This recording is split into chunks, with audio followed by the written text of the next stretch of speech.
Bienvenidos, emeritanos, una vez más.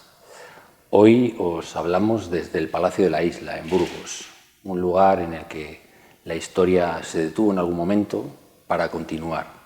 Hoy sigue siendo un lugar histórico de obligada visita, como toda la ciudad de Burgos, como cualquiera que haya pasado por Burgos sabe que es necesario volver a esta ciudad, a esta maravillosa ciudad.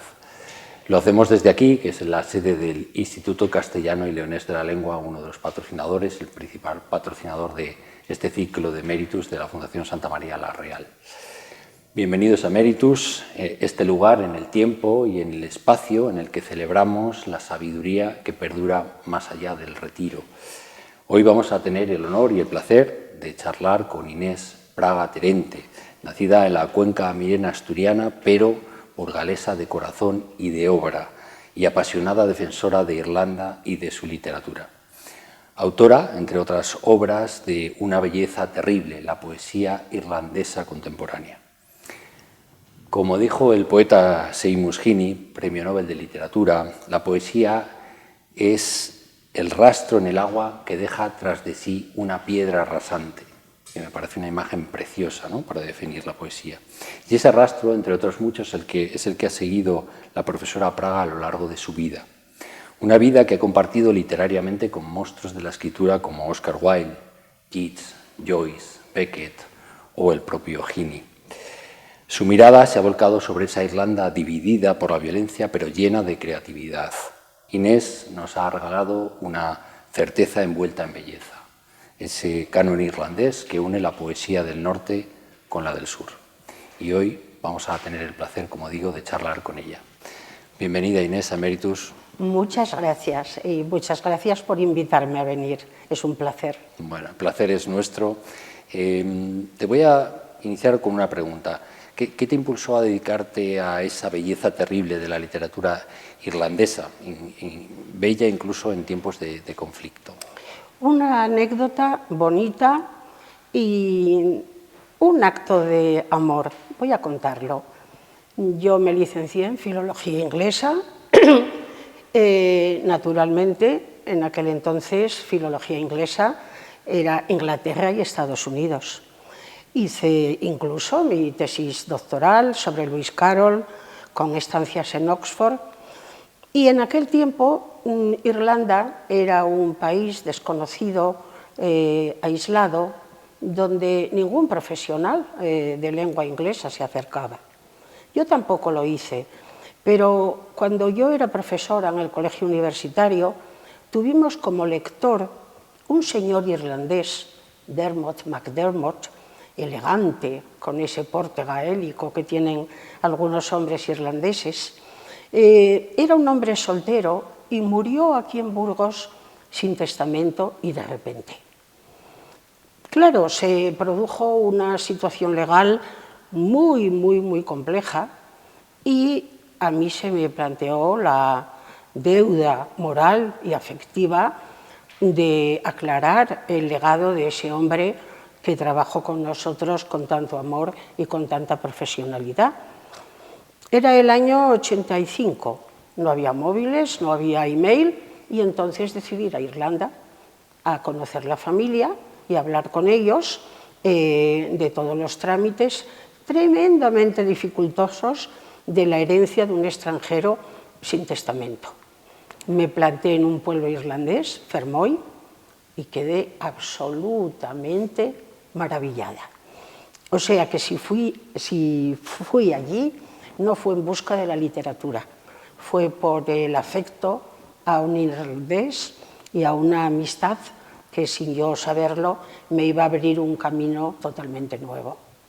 Qué preciosidad de Sí, historia. lo es. Me gusta contarlo. He querido empezar por ahí, por esta pregunta, para contextualizar un poco el tenor de la entrevista, ¿no? Pero bueno, me gustaría, como hago siempre, hablar un poco de tus orígenes, ¿no? También sí. Aunque luego volvamos a esta historia que me ha parecido realmente maravillosa, ¿no? Cómo condiciona una vida, una vuelta de camino, una vuelta de camino, o sea, un azar, ¿no? Bueno, si tuvieras que condensar tu vida en tres palabras, para las personas que no te conocen, una que pudiera identificarte con tus orígenes, otra para la universidad y otra para Irlanda, ¿qué palabras elegirías? ¿Qué crees que identifica cada uno de esos momentos? De mis orígenes, amor. De mi vida en la universidad, libertad. Y de Irlanda, espiritualidad. Solo me has pedido una palabra, podía echar un discurso. Lo sé, pero lo sé. Luego explicaré, si quieres, por qué Sí. he elegido estas palabras. Bueno, luego te preguntaré por ellas. Muy Además, bien. me parecen tres palabras que son tres pilares en la vida de cualquiera. Naciste, como decía antes, en la cuenca minera asturiana, concretamente en Sama de Langreo, donde has contado que aprendiste a amar la literatura, la música y el cine. ¿Qué recuerdos de infancia te siguen acompañando hoy? Todos.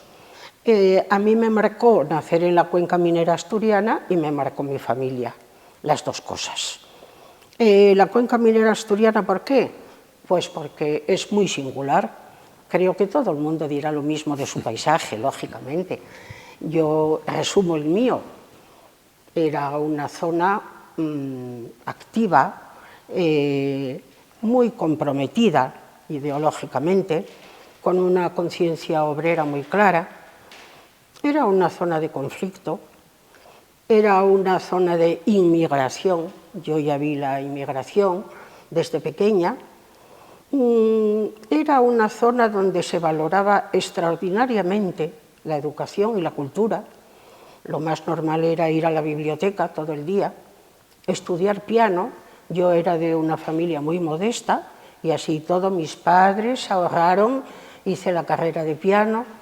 Es decir, que había una especie de contradicción, entre comillas, entre el carácter industrial de la zona, la conciencia proletaria absolutamente clara, que también me marcó, y cierto refinamiento cultural. Leíamos, tocábamos todos instrumentos. Eso en lo que se refiere a la cuenca minera. Pero luego en mi familia yo recibí dos lecciones que también me han marcado hasta el día de hoy.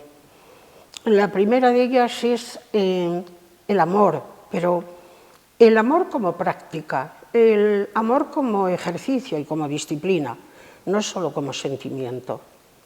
Saber querer y sobre todo algo muy importante, expresar que quieres, porque no es tan fácil a veces. Entonces, yo nací en una familia que era muy expresiva y donde los sentimientos se expresaban con mucha facilidad, y eso me pareció una lección de vida. Y luego otra segunda enseñanza, también extraordinariamente importante, que es la alegría de vivir. No la alegría de vivir frívolamente, no. Yo nací en una familia modesta, además no era la felicidad completa. En aquel momento mi madre tenía asma, luego se curó, pero estaba frecuentemente enferma. Y sin embargo, a mí me enseñaron a celebrar la vida en cada uno de sus pequeños detalles como si fuera una fiesta. Comprar unos zapatos nuevos, tener tortilla de patata para cenar, llega un nuevo libro por correo. Todo era una celebración, todo era un logro, todo era un sueño. Y yo creo que eso es un legado que tengo que agradecer a mis padres, porque esa alegría de vivir se extendió al estudio. Yo aprendí a leer en casa y fui al colegio muy tarde. No fui al colegio hasta los 10 años, que me presenté libre al ingreso de bachiller. Eso hoy estaría penadísimo, pero en aquellos tiempos no. Y yo estaba en la cocina de mi casa, una cocina humilde, haciendo mis redacciones, leyendo divisiones y multiplicaciones, con una sensación de alegría, de pasármelo bien, que claro, que te den la oportunidad de unir aprendizaje y placer, eso es impagable, porque la tradición española tiene un dicho terrible: la letra con sangre entra. En mí fue todo lo contrario. Fue con amor. Has dicho una cosa muy bonita, que es el sueño de las pequeñas cosas, ¿no? O Sí, que cada sí, pequeña sí. cosa fuera un sueño. Me parece una profundidad poética absoluta. Bueno, el Praga, ¿de dónde procede? Sea una curiosidad simplemente, porque no es un apellido muy frecuente. Bueno, yo no Muy sé. poco frecuente. Siempre me preguntan, porque es así, que no lo sé, e incluso hemos averiguado otros apellidos similares y hay muy pocos, ¿eh? Con lo cual en asturiano es mucho más corriente Braga. Claro, sí, quizás sea puede ser una deformación, una puede mala ser una transcripción, modificación. probablemente. Y Terente también es poco Sí, común, también es, sí, no sí. lo sé, pero yo desde luego no vengo de ningún linaje, una familia modesta. Sí, sí. Bueno, y estás contando que te presentaste al bachillerato por libre a los 10 Sí, años sí. y además lo hiciste en una España en la que se estudiaba prevalentemente en francés. La influencia del francés Sí, era es mucha cierto, en aquella España Sí. y sin embargo tú te orientas hacia la filología inglesa, ¿no? Y hacia la Sí, literatura sí. inglesa, por esto que has contado un poco al principio también, Sí. pero bueno, había algún interés tuyo, porque una familia humilde de Asturias, el inglés probablemente no era una cosa que estuviera en el día a día, ni mucho menos, Sí, ¿no? ¿Qué sí. es lo que te hace inclinarte por esa...? La música, y desde luego la música pop. Qué bueno. La elección, no puedo mentir, fue esa. Yo estudié francés en bachiller, todas las alumnas sabíamos un poco de francés, pero en mis tiempos yo fui la tercera promoción de filología inglesa. Yo ya vi cuando estaba en Preu que había una carrera que era filología inglesa. Y a mí me parecía que aquello era un mundo nuevo. ¿Por qué? Porque yo seguía a Elvis Presley, seguía a Bob Dylan, seguía a Joan Baez, y luego ya cuando aparecieron los Beatles, yo desde luego lo tenía claro. Era ignorante porque, lógicamente, Inglaterra pues no era el mundo de las canciones, pero para una chica de 17 años, que aquí en España también tenía el dúo dinámico, o sea que yo también tenía producto nacional muy, muy admirado, a mí me pareció una oportunidad de entender la letra de esas canciones, de poder cantarlas sabiendo lo que dices y sobre todo de poder ir allí, viajar, que en aquel momento eran el principio de los años 60, pues nadie salía de España, o se salía muy poco. Así que decidí ir a Valladolid y bueno, hacer filología inglesa, que naturalmente yo hice comunes, Claro, con lo cual fue a partir de tercero. De tercero cuando te especializaste. Sí. Bueno, y de ahí llega el año 75, te incorporas al Colegio Universitario Adscrito de Burgos, adscrito a la Universidad de Valladolid entonces, antes de que existiera la universidad propia. ¿Y qué suponía en aquel momento iniciar una carrera académica en una institución que, bueno, ya era un poco el germen de lo que luego iba a ser la Universidad de Burgos? Pues no encuentro palabras para describir lo que eso significó en mi vida.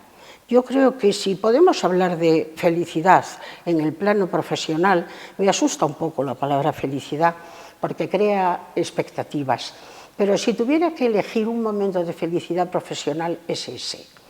Y digo por qué. En ese momento confluyen en mi vida tres cosas y en la vida del país. En primer lugar, muere Franco, con lo cual vemos delante de nosotros, no solo yo, sino todos los españoles, un camino a recorrer con cierto temor, pero también con cierta esperanza. Podía venir la democracia, podía. En segundo lugar, yo tenía dos hijos pequeños, muy pequeños, con lo cual también eran dos vidas que dependían de mí y que yo me planteaba cómo podría conciliar con ir a un colegio universitario que también era el germen de algo. Es decir, no sabíamos si llegaría a una universidad o no, pero era una promesa. Con lo cual, lo más bonito en esta vida es el nacimiento de las cosas. Y en mi trayectoria, en ese momento, coincidieron 3 sucesos de una belleza extraordinaria. El germen de una universidad, 2 hijos pequeños y un país que se abre a una etapa nueva. Entonces, aquello era una efervescencia, la del colegio universitario, la del CUA, que yo no me la he vuelto a encontrar, porque la daban los tiempos, no es que la diera solo el CUA. Éramos jóvenes, yo tenía 27 años, y todo el día estábamos en asambleas, y estábamos imaginando discursos nuevos y un mundo nuevo, y los alumnos preguntaban, oye, ¿y qué va a pasar? ¿Y qué ideas tenéis? Y éramos tremendamente jóvenes, ¿no? Entonces yo vivía aquello, me llenaba de adrenalina hasta el sumum, pero claro, luego tenía que criar 2 hijos, algo que hice con extraordinario placer, pero me preocupaba poder coordinarlos, y luego como ciudadana, a ver qué iba a pasar con mi querido país. Así que eso era el CUA. El CUA era un hervidero de sueños y de ilusiones, maravilloso. Has mencionado esa dificultad o ese vértigo que te producía el hecho de ser profesora o estar trabajando en una universidad o en un colegio universitario y a la vez ser madre, ¿no? Sí. Ahora que parece que la maternidad no está tan de moda o que está como una especie de, bueno, de momento no demasiado brillante, ¿no? Yo no sé si sería la palabra, ¿no? Sí, o de moda, simplemente. Sí. ¿No? ¿Cómo recuerdas tú eso? Porque yo creo que es importante, ¿no? También ese mensaje Eso es importantísimo, claro. Yo desde que nací conocí la igualdad. O sea, yo en mi casa nadie se planteó que mis hermanos estudiaran y yo no. Éramos los 3 iguales para todo, y en mi familia lo mismo, y en Langreo también. Francamente, allí las mujeres tenían mucha voz, no tendrían mucho poder, pero tenían mucha voz. Claro, cuando eres profesional, cuando llegas al colegio universitario, que, repito, estaba naciendo, para mí era una preocupación diaria dónde acababa la profesión y dónde empezaba la maternidad. Y si he de ser sincera, que yo he venido aquí a ser sincera, lo pasé mal. No porque yo no contara con mi marido, por supuesto, también tenía la ayuda de mis queridos padres, que ejercieron de abuelos con enorme placer, pero eran otros tiempos. Yo creo que ahora las parejas, que me parece genial, tienen el reparto de tareas, cómo no, y luego las instituciones o las empresas tienen ya una legislación o unas ventajas para que la madre joven tenga incluso un tiempo libre. No, allí yo creo que, en fin, la baja de maternidad no sé siquiera si existía. Entonces hice lo que pude, trabajé muchísimo, pero muchísimo, y si hay que contar una anécdota, de que eso también tiene cierta belleza, yo iba a clase avergonzada porque algunos libros, mis hijos, yo estaba trabajando, me los llenaban de garabatos. Entonces tenía miedo que mis alumnos vieran la huella de la vida doméstica. Lo hice con mucho amor, pero lo hice con mucho esfuerzo y conté con ayuda, eso quiero dejarlo bien claro. Ahora también digo, en nombre de otras muchas mujeres que no tuvieron los recursos que tuve yo, que uno de los grandes retos todavía hoy es la conciliación. Es la conciliación y eso no debe olvidarse nunca. Estoy totalmente de acuerdo. Cuando volvamos un poco a la parte de Irlanda, que era que dejamos ahí un poco antes en suspenso, ¿cuándo tuviste la intuición de que Irlanda, aunque has contado la historia del profesor, del lector, ¿no?, irlandés, pero cuando tuviste esa intuición de que Irlanda iba a ser no solo un tema de estudio, sino un verdadero eje vital, ¿no?, e intelectual para ti? ¿No? ¿Cuándo? Sí, cuando llegué y cuando entré en University College Cork, en la Universidad de Cork.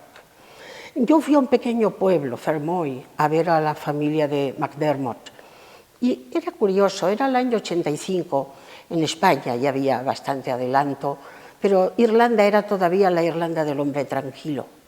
De hecho, todos los del pueblo fueron a saludarme, la señora extranjera, the Spanish lady.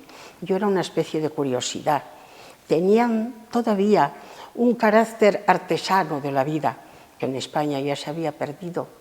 Y como habían estado tan aislados, tenían un ritmo de vida lento, absolutamente extraordinario, que a mí me sedujo.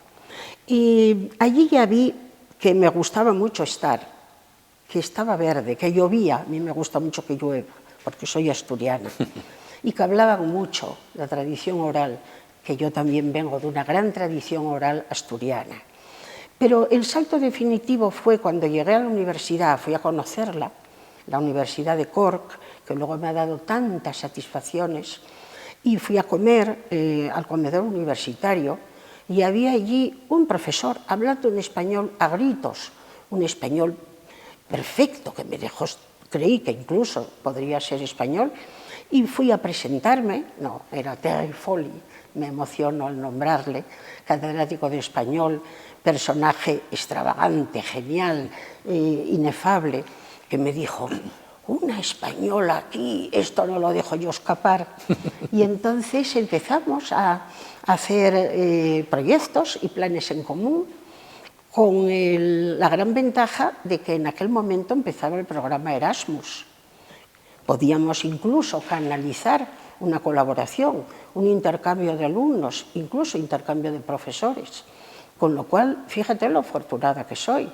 Caigo en Fermoy, aterrizo en Cork, estaba por ahí el Erasmus y yo empiezo a ir a la biblioteca y empiezo a ver que aquello es un filón, que los filólogos ingleses hemos estado mirando, dicho con cariño, a la pérfida Albión, sí, sí. o a Estados Unidos, al tío Sam, y que allí pues, había un canon que había que rescatar, que había que reivindicar y que había que descubrir. Una lotería académica que me tocó y que desde entonces pues, ha sido una pasión. Bueno, fíjate que te iba a preguntar, tenía aquí anotada una cuestión, que es justamente lo que me has dicho, es decir, llegas a Irlanda y el clima, que es parecido al de Asturias, sí. El humor, las aulas, los pubs, la tradición oral, la poesía en voz alta irlandesa, la música irlandesa, la música celta. Bueno, ¿cómo acabas de contar alguna anécdota, pero seguro ¿qué impresión te produce a ti llegar ahí casi como a casa, ¿no? Como en casa, ¿no? Porque un asturiano, un gallego en Irlanda están como... Sí, en el casi, como en casa. Como en casa. La única cosa que me chocó fue la cerveza. Lógicamente yo no bebía, pero de beber algo, pues un culín de sidra. Sí, sí. Pero lo demás era igual. La lluvia, el paisaje verde. Bueno, Irlanda tiene una belleza paisajística descomunal, eso yo no descubro nada nuevo. Pero sobre todo hubo dos elementos muy presentes en mi vida, sobre todo en la infancia, que allí inmediatamente descubrí. En primer lugar, el placer de la conversación, la oralidad. Yo vengo de una enorme tradición oral. Yo creo que antes todo el mundo venía de una tradición oral, por desgracia se ha perdido, pero en mi casa se contaban muchísimas historias, pasábamos una risa tremenda, siempre había mucho sentido del humor, y era tradición hablar y hablar y hablar, siempre en la cocina, y jaja, eso pero como un arte, el arte de la conversación, la tradición oral, y luego la música. Yo ya te digo que toqué el piano toda la infancia, hice la carrera, etcétera, etcétera.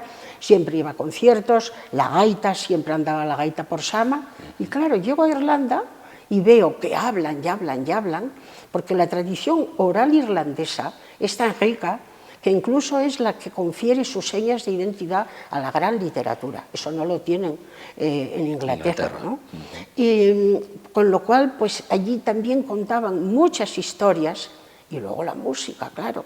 La música mucho más que en Asturias, porque en Irlanda tú vas al pub y ahí toca todo el mundo, o cantan o bailan. Y recuerdo, porque además su nivel de refinamiento cultural también me sedujo, que en la primera cena que me ofreció mi anfitrión, Terry Foley, Después de comer, sus hijos dieron un concierto para mí, en casa. Oh, es que yo caí enamorada. Bueno, y de algún modo tú has sido, a partir de ahí, te has convertido en la gran introductora de la literatura y de la poesía irlandesa, especialmente la contemporánea o la moderna en España, ¿no? Tu obra, Una belleza terrible, que mencionaba al principio, la poesía irlandesa contemporánea de 1940 a 1995, esos 55 años, fue reconocida con el premio de investigación de la AEDAN, la Asociación Española de Estudios Angloamericanos. ¿Cómo nació ese proyecto y qué descubrió en la poesía irlandesa? ¿Qué descubriste en esa poesía que quizás no se veía desde España o que era completamente desconocido aquí? ¿No? ¿Qué es lo que...? Sí, la gran enseñanza, ¿verdad? La vinculación del hombre con la tierra y la manera de relacionarse con la tierra.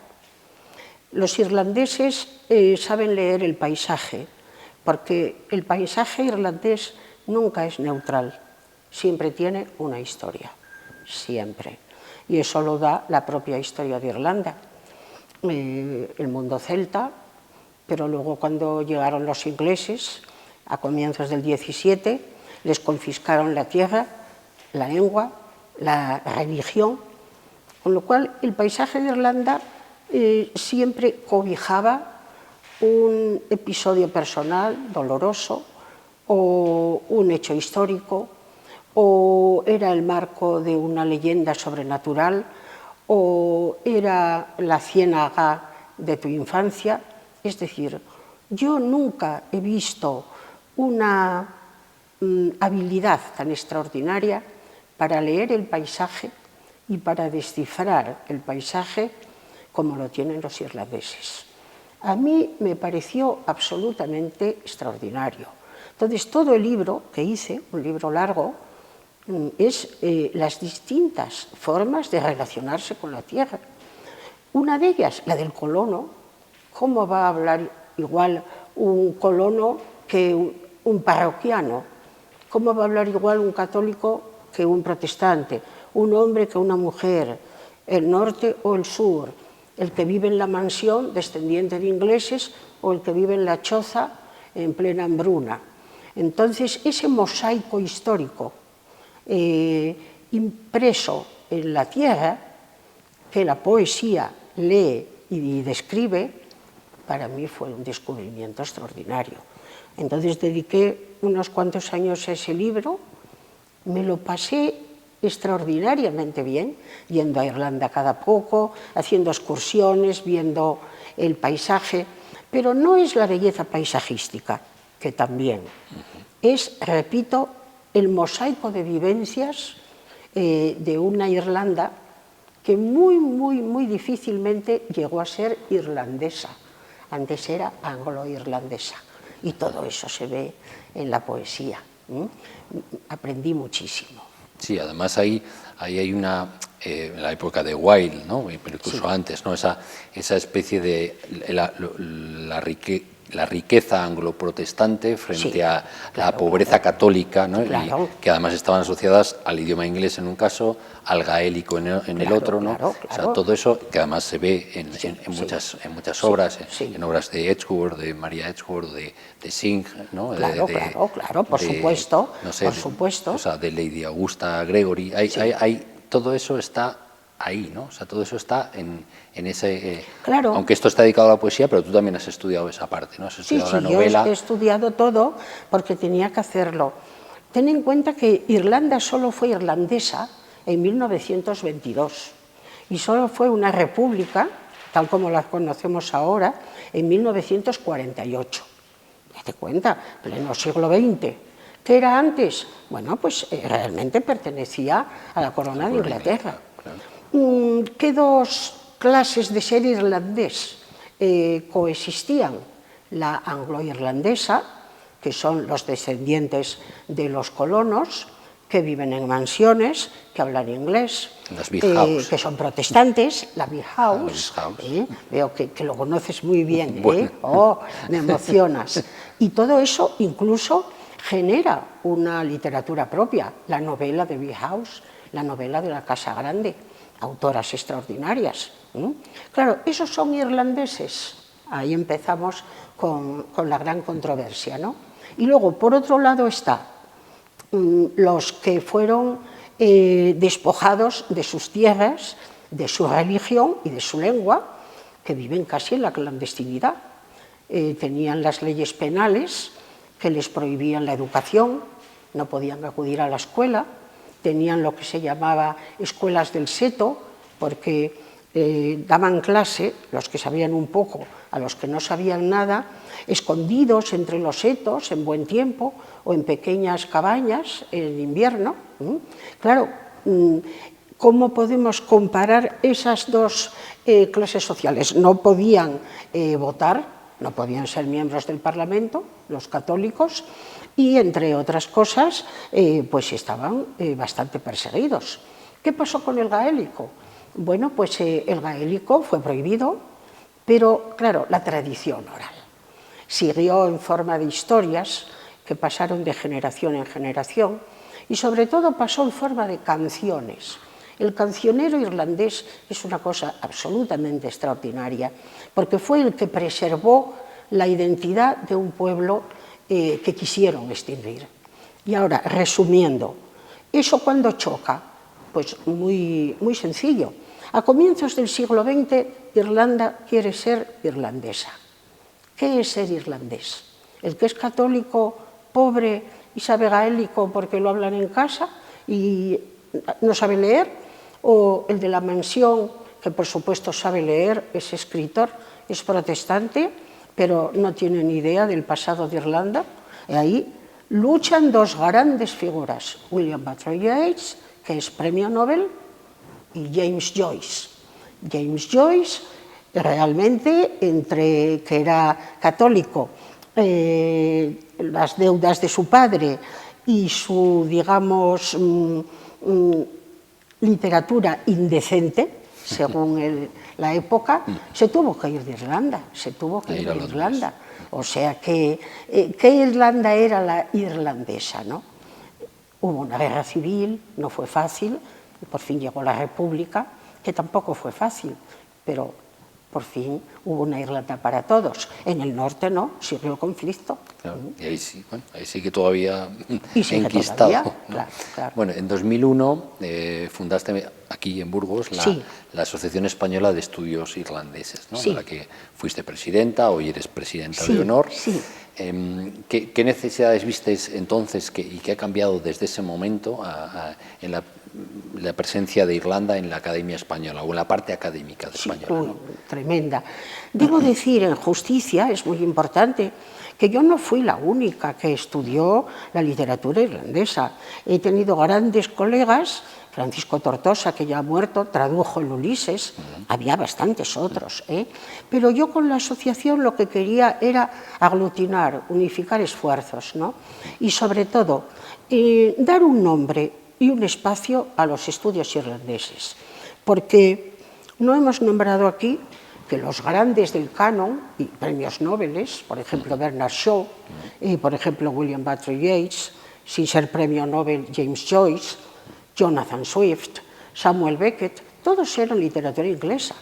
Claro, pues sacarlos de ahí, llevarlos para casa, ¿no? Fue un gran esfuerzo en la Universidad Española. Y con la asociación abrimos un espacio, abrimos un encuentro, empezamos a hacer congresos anuales, trajimos grandes figuras, nos ayudó siempre mucho la embajada. Y bueno, los estudios irlandeses no solamente es que tienen un lugar, es que yo creo que Irlanda desde hace mucho tiempo está de moda. Está muy de moda. Claro, está de moda. La Puerta de Alcalá de Madrid, por San Patricio, se ilumina de verde. Eso es una cosa extraordinaria. Ahí está. Hoy existe incluso un premio Inés Praga de investigación, ¿no? Sí. de esta asociación, de la Asociación Española de Estudios Irlandeses. Bueno, ¿cómo vive alguien que su nombre pase a ser también un estímulo para nuevas generaciones de investigadores que puede animarles, ¿no? Es decir, el hecho de que tengan que trabajar sobre un motivo irlandés, ¿no? Y que lleve tu nombre, ¿cómo lo...? ¿Cómo lo vivo? Yo lo vivo con vergüenza, porque yo es que como siempre lo he pasado bien haciendo casi todo, que te den un nombre o que le den un nombre a una cosa que ha sido motivo de tanto placer, tanta alegría y tantas satisfacciones, pero bueno, pues lo han decidido y es así. Yo desde luego a esa persona le aconsejaría que haga las cosas en nombre del amor y de la pasión y de la verdad, del rigor y de la exactitud, que no busque el éxito, porque yo creo que una de las palabras más peligrosas que existen hoy en día es la palabra éxito. Es una puerta falsa que nos lleva a un precipicio o de llevar a alguna parte, enseguida sales de allí, ¿no? ¿Qué se debe de buscar? La satisfacción, la dificultad, una cosa difícil que vas... El reto. Eso, el reto, ¿no? Con lo cual, pues yo cuando dieron el premio, el nombre al premio, que me da un poco de vergüenza, porque parece, no sé, lo dije allí en la asamblea de AEDEI, que os produzca la misma satisfacción y la misma alegría que me produjo a mí, y que sea para bien siempre. Es decir, que lo que hagamos, aunque esté lleno de errores, mi vida lo está, que haya habido siempre la voluntad del bien común. Eso en la universidad tiene que ser el punto de partida. Hay poetas, hemos hablado antes de Yeats, de Joyce, de Bernard Shaw. Por cierto, creo que son 4 los premios Nobel que tiene Irlanda, sí. Y además 2 casi seguidos, Yeats y Bernard Shaw, que son casi en 2 años. Con 4 millones de habitantes. O sea, que tiene la parte, digamos, moderna, modernista, incluso de la literatura irlandesa, tiene mucho tirón, ¿no? Y luego pues, está Beckett, Seymour Heaney. Pero hay novelistas, hay poetas, hay dramaturgos irlandeses que te gustaría a ti que el público descubriera, que no sean tan famosos, porque estos son muy famosos y tienen traducciones, ¿no?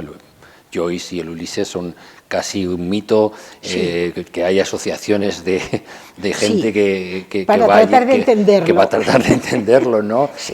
O el dublineses, ¿no? O sea, hay verdaderos, yo creo que fans, ¿no? de Ulises y de Joyce, pero seguro que hay una parte de autores que a ti te gustan y que son menos conocidos y que te gustaría que a lo mejor la gente descubriera, ¿no? Sí. Dinos algunos de estos. Sí, yo si tuviera que hacer una guía de lectura para alguien que quiere llegar a conocer Irlanda, empezaría por 2 novelas de Joyce. Nunca el Ulises. El Ulises es un libro para estudiar, para interpretar, está hecho de tradición oral. Bueno, a mí me costó muchísimo. Pero en cambio aconsejo leer Dublineses. Dublineses, sí, es una maravilla. Un conjunto de cuentos de una ciudad gris, de una ciudad triste como era Dublín, de una ciudad pobre, donde hay siempre un viaje espiritual. Sobre todo el último cuento, Los muertos, que luego fue maravillosa película de John Huston, es toda una lección de vida, ¿no? Con lo cual, esa Irlanda de antes, si queremos captarla, tenemos que leer Dublineses. Si eres un varón español, y ahora explico por qué, puede dar mucha luz el retrato del artista adolescente, porque si algo nos asemeja a Irlanda, no solo esto, pero esto es muy importante, es el peso de la Iglesia Católica en ambos países, un poder extraordinario. Entonces, el retrato del artista adolescente refleja con precisión maravillosa esa vida tormentosa del joven varón español que tiene dudas de fe, que tiene dudas de pecado, que se abre al sexo, que va a confesar.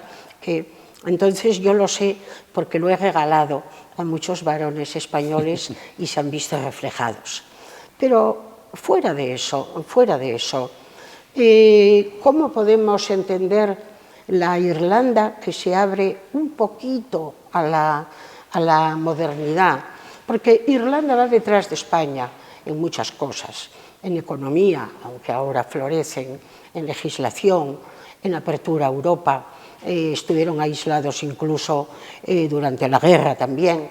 Hay un libro de comienzos de los 60, Chicas de campo, de Edna O'Brien, que te cuenta muy bien cómo eran aquellas chicas de los años 60, muy parecidas a mí en los años 60, que no nos atrevíamos a decir en voz alta la palabra sexo, que todo era pecado, que a la vez queríamos irnos del sitio donde vivíamos. Entonces, eso, por ejemplo, refleja mucha luz sobre Irlanda. Y sobre la Irlanda rural. Eso es muy importante. Porque si queremos saber de Dublín, pues por ejemplo podemos leer a Roddy Doyle. Ese nos clava los distintos Dublines, no ya el de Joyce, ni mucho menos. Y si ya queremos leer pues, pequeñas obras maestras, John Banville, hay que decirlo así, con toda la naturalidad, leer El mar, donde ya empezamos a alcanzar niveles irlandeses metafísicos muy interesantes, ¿no? Pero luego yo quería resaltar algo, y daré otros dos autores, que es la relación de Irlanda y España. Hemos tenido una relación histórica importante, que no voy a plantear aquí, pero la muestra es el Colegio Irlandés, de por ejemplo Salamanca, el antiguo en Valladolid, etcétera, etcétera. Pero aquí vinieron los irlandeses buscando un poco más de apertura de la que tenían en Irlanda. Y, por ejemplo, voy a citar una escritora muy, muy interesante, católica, Kate O'Brien, que estuvo de institutriz en Bilbao, en la casa de Areilza, que fue ministro con Franco. José María de Areilza. Allí fue institutriz y allí conoció el amor. Ella era lesbiana y en la España de entonces eso no se podía pronunciar y en la Irlanda de entonces tampoco. Pero ella aquí conoció el amor y conoció la pasión. Y hay un episodio de la vida de ella interesantísimo, que a pesar de que todo el mundo está en contra de la tauromaquia, yo no estoy a favor, esto lo cito porque es histórico. Ella fue a una corrida de toros en Bilbao y conoció la pasión y conoció el sexo, lo cuenta ella. ¿Dónde lo cuenta? Pues su obra es interesante, pero tiene un libro bastante ameno sobre cómo ve una irlandesa a España, que es Marie Lavelle, o Adiós España, también tiene otro, ¿no? Y luego ya, pues en el mundo de hoy, claro, es que hay tantísimos. Yo creo que diría a Sally Rooney, que lo lee todo el mundo, normal people, gente corriente. Ya la Irlanda que describen es una Irlanda absolutamente distinta. Y luego yo creo que el escritor más interesante en este momento para conocer la Irlanda de hoy es Donald Ryan, que plantea muchas historias sobre la Irlanda del Tigre celta, lo que es ser rico en un país tradicionalmente pobre, lo que es acoger inmigrantes en un país tradicionalmente de emigrantes. Entonces, Donald Ryan probablemente sea la pluma más precisa. Bueno, no sé si me he extendido demasiado, me pongo a hablar y no tengo... Es maravilloso escuchar, porque además a mí me interesa mucho conocer esa parte que hay parte que desconozco. O sea que, bueno, y en Irlanda se produce un fenómeno literario singular, ¿no? Que es que se escribe en dos lenguas completamente distintas, completamente que no tienen nada que ver, el inglés y el gaélico, pero se comparten temas, influencias, fórmulas narrativas. No sé si esto también es algo muy propio de de allí y muy concreto de allí, ¿no? Uy, sí, y una gran dificultad claro, para el que pretende ser un estudioso de la literatura y de la cultura solamente aprenderse los irlandesa. nombres gaélicos. Claro, claro, porque yo no sé gaélico, lo intenté y lo dejé por imposible, pero luego no solamente es que hay dos lenguas, es que el gaélico impregna el inglés de determinadas estructuras, de tal manera que hay un inglés que se llama Hiberno-English, que viene de Hibernian, el nombre mítico de Irlanda, que es cómo hablan inglés los irlandeses. No solamente oral, sino escrito. ¡Ay, Dios mío! Y claro, eso a la hora de leer, no solamente el Ulises de Joyce, Flann O'Brien, por ejemplo, cantidad de autores que son impenetrables porque mezclan esos dos mundos, que además son dos mundos que muchos autores poseen, con lo cual eso añade dificultad a la dificultad. Claro, y además eso ocurre también en la propia literatura del siglo XIX y del siglo XX, ¿no? Porque era un poco lo que comentábamos antes, que se escribía en inglés, sobre todo para la aristocracia, ¿no? Bueno, o escribía la aristocracia, claro. ¿no? También literaria, o sea, de Wilde, de Maria Edgeworth, de Bram Stoker. Exacto, también, los de la novela gótica. Los de la novela gótica. Claro. ¿no? Y esos se escribían en inglés, perdona, siempre en inglés. Y, no sabían gaélico, ¿eh? Claro, y luego en gaélico, o con muchas influencias gaélicas, pues escribían un poco para todo el mundo, pues los Yeats, Lady Augusta Gregory, Synge. Muy bien, claro. Y en la segunda mitad del siglo XX también Seamus Heaney, que también escribe, ¿no? Que dice que ahí hay esos dos mundos que han seguido casi hasta ahora. Ahora quizás ya están más hibridados, pero hasta ahora han seguido. Pero siguen, porque mira, yo cuando estaba en activo me dediqué mucho, que era un placer, a entrevistar a autores irlandeses. Era una forma de aprender. Ireland in Writing, ¿no? ¿Perdón? El Ireland in Writing. In Writing. Hoy, ¿cómo te has estudiado mi pequeña aportación? Ya lo creo. Pues eso son entrevistas, ¿no? Y te contaban todos la esquizofrenia artística que tenían. A veces el corazón les pedía escribir en gaélico, pero en gaélico tienen poco mercado. En cambio, si escriben en inglés, claro, el mercado es infinito, ¿no? Y para ellos era un verdadero problema, porque yo no soy escritora y no he escrito nada nunca, pero si hablo bable, ya ves qué comparación, pero permítanme que la haga. Y claro, yo cuando veo a mis hermanos ya hablo en bable porque soy otra persona. Y cuando veo a mis hijos, que a lo mejor están al lado, en unos castellano, en otros bable, y no lo entienden, pero yo sí lo entiendo. Son dos partes del corazón, del mismo corazón, pero son distintas. Están diferenciadas, ¿no? Debidamente diferenciadas. Bueno, exploremos ahora también un poco tu faceta docente y de gobierno universitario, que ha sido muy importante en tu vida. En tu vida y en la vida de mucha gente eso en no Burgos. Eso no lo sé. Bueno, has impartido docencia durante más de 4 décadas en Burgos. Desde el año 75, como decíamos antes, hasta tu jubilación en el 17, si no me equivoco, ¿no? Y en titulaciones muy diversas como Humanidades, Comunicación Audiovisual, Lengua y Literatura Española o Educación, ¿no? ¿Cómo recuerdas tú este tiempo tuyo de magisterio? ¿Qué recuerdo tienes de esa extraordinario. Etapa docente? Y te voy a decir por qué. Cuando comenzamos esta conversación, me pediste, por favor, una palabra para definir la universidad, mi experiencia en la universidad, y yo creo que te he dado una palabra poco ortodoxa, un poco sorprendente. Libertad. Pues es que yo la gocé de una manera extraordinaria. Yo fui profesora en una universidad de provincias, una universidad nueva, una universidad modesta, hay que decirlo. Yo nunca lo pensé, pero esa universidad, en mi caso, tenía una ventaja extraordinaria.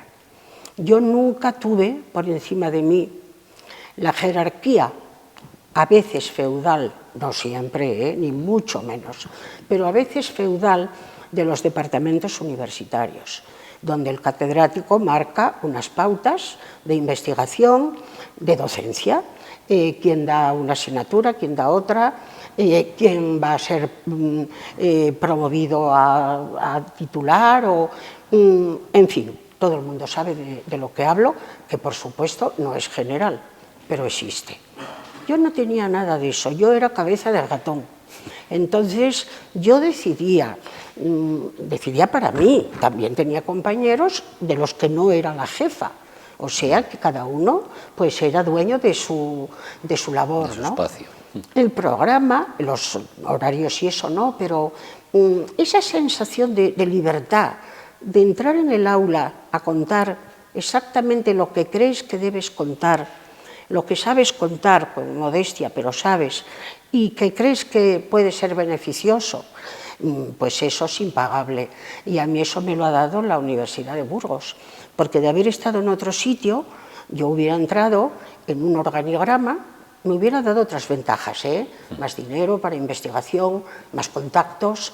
Yo me acuerdo cuando llevaba relaciones internacionales, cuando iba a las ferias o cuando iba a los encuentros internacionales, aparecía por allí Salamanca, claro, yo no sabía dónde meterme. Sí. Y me acuerdo de tener que deletrear siempre Burgos, B-U-R-G-O-S, porque no sabían lo que era, yo me ponía mala, ¿no?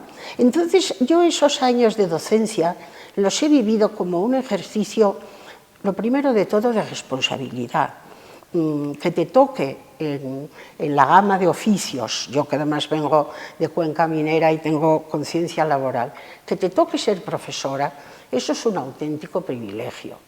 Que además te toque ser profesora en la universidad, que puedes investigar luego lo que quieras, es un auténtico privilegio, ¿no?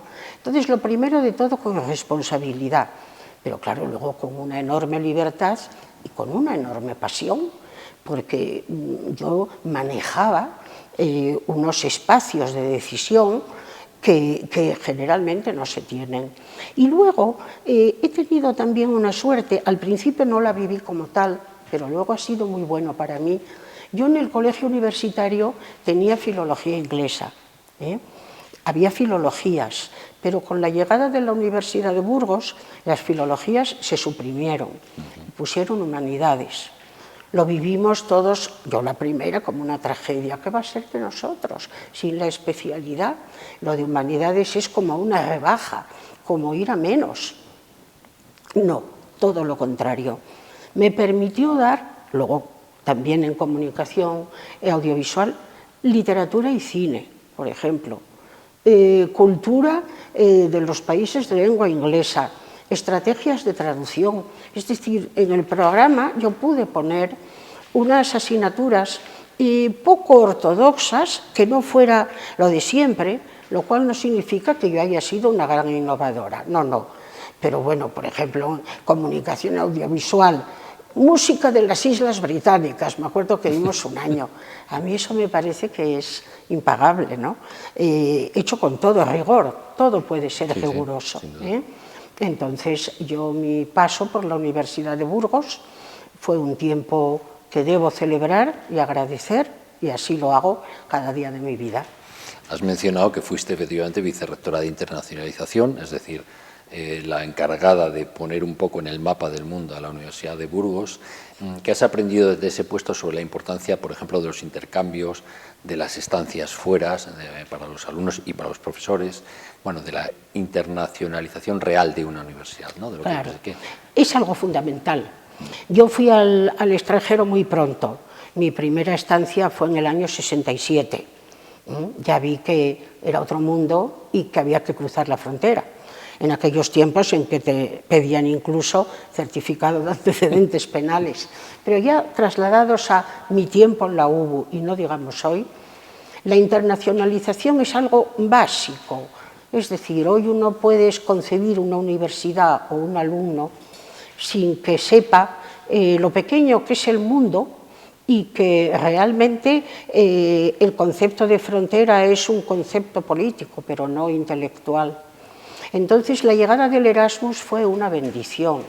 Era un prodigio ver a los alumnos marchar y recibir a los que venían, no solo irlandeses, de muchos países. Y además, debo decir que a pesar de que es tan nueva y pequeña, comparada con otras, era fácil lograr intercambios. Yo me acuerdo de ir mucho a Estados Unidos, mercado codiciado por todos, porque este tamaño de ciudad, este tamaño de universidad, pequeño, agradable, con zonas verdes, seguro, la seguridad de España, no solo la de Burgos, por supuesto, me ayudaba mucho. Entonces no puedo decir que Burgos arrasaba, no, en relaciones internacionales, pero desde luego tiene una más que digna proporción de acuerdos muy valiosos, y en parte, además de la calidad de la universidad, lo da el tamaño de una universidad pequeña, vivible y manejable. Eso es muy bueno. Una universidad amable, además, ¿no? Sí. Dejaste de dar clase, como decía antes, en el 2017. Si hoy tú pudieras dirigirte o tuvieras que dirigirte a un grupo de estudiantes de, por ejemplo, primero de filología inglesa, ¿qué consejos le darías para no perder la pasión en mitad de la burocracia, de los créditos, de Bolonia, de las prisas, de la competitividad, que ahora es enorme? Y de la inteligencia artificial. Y de la inteligencia artificial, que ya veremos a ver. Que eso es lo que más me preocupa. Claro, alumnos de primero de filología inglesa de hoy, ¿no? 2026, con un mundo convulso, que ellos no viven como yo, porque su juventud es un escudo ante el miedo. Yo estoy horrorizada. Claro, yo les diría que el mundo es muy pequeño, porque así debe de ser, que a lo mejor su trabajo pues está en un país asiático, que a lo mejor su trabajo es ayudarse de la inteligencia artificial para una determinada labor. Es decir, el alumno de 2026 tiene que tener una apertura mental extraordinaria, que esto no existía hace 15 años, y no digamos cuando daba yo clase, ¿no? Tienen que ser grandes expertos en tecnología, pero, lo que nunca puede hacer la máquina por ti es motivarte. Entonces, que busquen la motivación. La motivación, si el profesor es bueno, entra con él en el aula, y si es malo, huye del aula con él. Pero aparte de eso, el alumno tiene que buscar la emoción, la pasión, la dificultad, ir más allá. Eso como trayectoria vital, ¿no? Claro, hoy en día, con los retos tecnológicos, yo no sé hasta qué punto se puede llegar en una aspiración humana. Te lo digo con tranquilidad y con sinceridad, porque estoy bastante preocupada por el tema. Pero esa pasividad del alumno, que durante décadas contempló la Universidad Española, eso se acabó. Ahora el alumno es el copiloto y tiene que entrar en clase con las pilas puestas más que nunca, no a sentarse a ver lo que dice el profesor, sino a ver lo que ofrece la nueva docencia con la nueva tecnología, pero que vaya hacia lo difícil. Se pasa muy bien. Hay una pregunta que me surge a propósito de la filología inglesa, porque, bueno, y de cualquier filología, sí, no solo de la inglesa. Pero bueno, la inglesa, digamos especialmente porque ha sido una de las grandes carreras, de los grandes grados que se han estudiado, sobre todo por el hecho de aprender inglés, hablar inglés, entenderte en inglés, que es un poco la lengua, la koiné actual, ¿no? En la que nos entendemos la lengua todos. franca. Pero claro, ahora las nuevas tecnologías, esto un pinganillo que te pones aquí y te traduce automáticamente todas las lenguas del planeta, cada vez con mayor precisión, además, porque esto hace unos años, bueno, pues vaya, pero ahora es casi una máquina perfecta. ¿Le puede hacer mucho daño a la filología algo de este tipo, en ese sentido? Vamos, absolutamente. No solo a la filología, sino incluso también a los estudios básicos, es decir, porque esto que vemos del bilingüismo, de estudiar el bilingüismo, tal, dices, bueno, es que realmente va a hacer falta aprender un idioma ahora que la máquina... A cualquier estudio, porque realmente además tú puedes aprender un idioma, según me han dicho, con la tecnología. Es decir, que eso de tener que ir a un aula o a un laboratorio, como íbamos antes, va a desaparecer, ¿no? Pero luego, sobre todo, yo he estado pensando mucho en este tema, he leído, porque me preocupa mucho, Es que yo creo que va a desaparecer el concepto de aula tal como lo conocemos, el concepto de clase tal como lo conocemos y el concepto de examen tal como lo conocemos. Eso de llegar, sentarse el alumno y soltar, dicho con todo el respeto, el rollo, por Dios. Eso de que luego el alumno te traiga un trabajo que ya se copiaba de la Enciclopedia Británica entonces, el plagio es tan viejo como el mundo, ¿no? Y luego, pues el profesor, eso de corregir un examen, 4,5, 4,8, eso pasó a la historia. Yo lo que mi pobre mente, digo pobre porque es ignorante total de todo esto, intuye, es que habrá que crear una nueva estructura en la cual el alumno pues, sea parte de un equipo donde se trabaja sobre temas concretos y donde se exponen oralmente y se defienden aportaciones nuevas.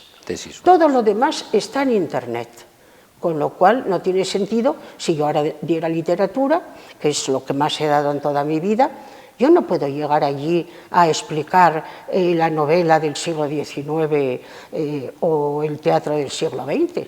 Yo tengo que coger un texto y plantear en clase una serie de posibilidades con la ayuda tecnológica, con distintos equipos de estudiantes para con ese texto hacer un guión, hacer un montaje, hacer un cómic, hacer un avatar, hacer tal como lo veo yo.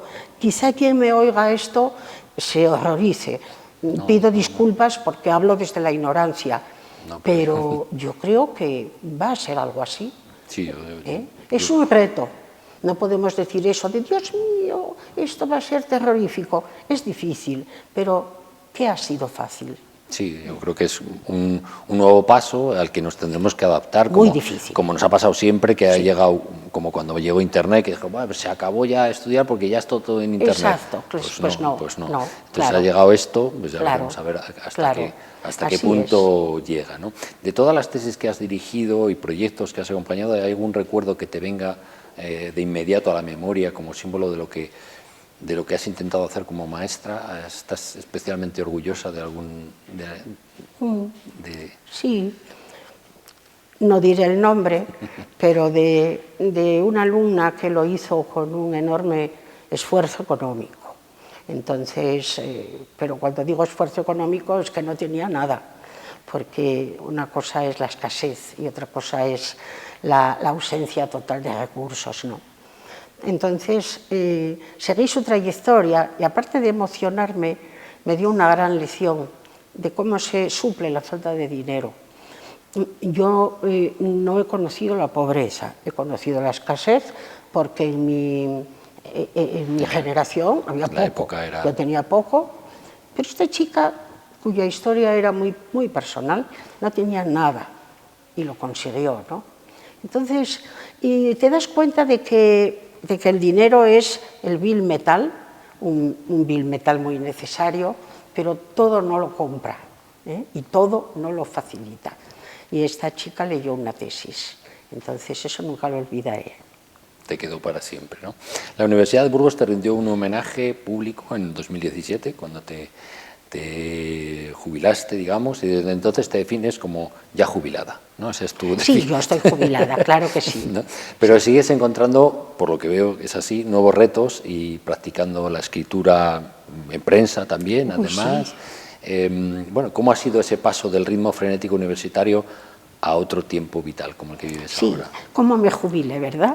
Que eso de que jubilación es júbilo inmediato, pues puede ser, pero hay que trabajárselo.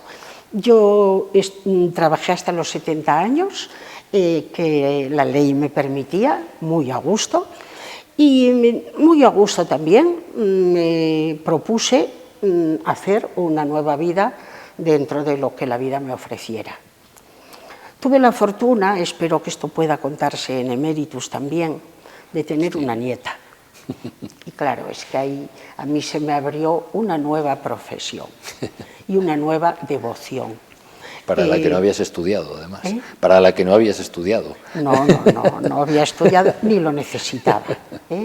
Entonces fui abuela Yo vengo de una familia donde el abuelo era el abuelo y querría desempeñar este papel y dejar en esa niña la gran huella que me han dejado a mí mis abuelos o mis hijos, mis padres, ¿no? Porque yo creo que el abuelo tiene un papel no solo social de ir a buscar al colegio, no, de relato, de narración, de formación, que los padres no pueden permitirse. Entonces, pues la nieta. Y luego pues me puse a escribir en la prensa, procuré estar activa, disfrutar de la vida y dar gracias por haber llegado a esta edad. Además, también, No que has sé. llegado como una, vamos, eres una jovencita, o sea, cualquiera que te vea dice, es imposible, no vamos a desvelar ninguna edad, pero bueno, si piensas en tu legado, libros, traducciones, la asociación, la creación, los alumnos, los colegas, ¿qué te gustaría que se recordara de tu trayectoria cuando dentro de muchos años alguien pronuncie el nombre de Inés Praga Terente? Hoy lo digo en un artículo, una entrevista que me han hecho en el periódico. Nunca he traicionado mis principios, nunca traicionó sus principios, eso. Porque de no haberlo hecho así, todo lo demás quedaría invalidado, sería una impostura.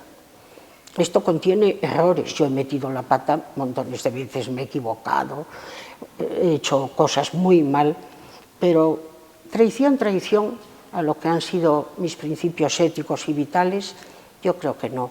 Y eso me permite ir hacia la muerte, todavía no, por la vida con la cabeza alta. Es importante. Que no es poco. ¿Qué te gustaría pedirles a las instituciones para que apoyen de verdad las humanidades, los estudios irlandeses y en general los puentes culturales que tú has tendido durante toda tu vida entre Irlanda y España? Sí. Yo creo que no corren peligro.